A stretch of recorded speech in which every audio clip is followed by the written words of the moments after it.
Hey everyone, this month's tattoo is a swallow based on this design here, which is in this book, the Tattoo Dictionary. This is a library copy that I borrowed.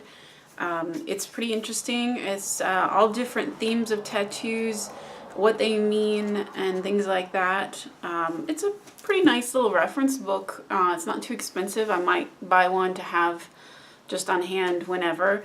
I'm not sure who this is. Illustrated by Ashely Tyson. So that's where these drawings are from, is from a woman named Ashely Tyson, or man, I don't actually know. Ashley could be a boy's name too.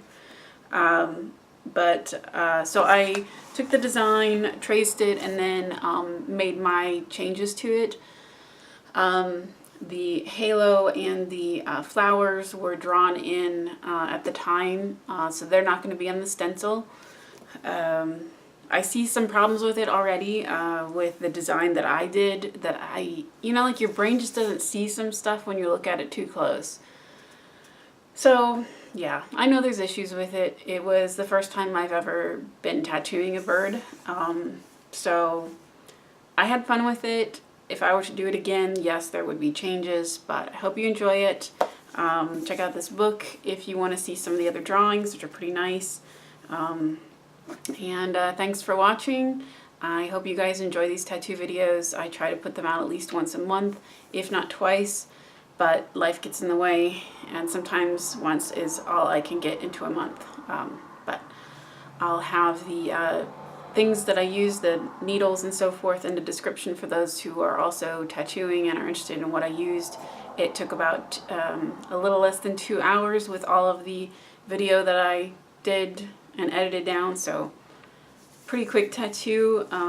I still have a lot of troubles getting ink to stay into the fake skin. I don't know if there is any magic to it to get it to stay in. It's very thin stuff. So like here's the tattoo right here. So it's hard to get the ink to really stick in there on one pass. I have to do at least 2 to 3, sometimes 4 over the same area just to get a solid line in, and that doesn't matter how big of a needle I use either. So if you know any tricks for fake skin, for this little thin stuff, I am all ears. I would love to know what you figured out over time. And yes, the skin does move, but I'm also trying to keep it in frame for you guys watching, and I have to move it sometimes. I understand though that a tattoo would not be moving. But yeah, I hope you guys enjoy, and I'll see you again.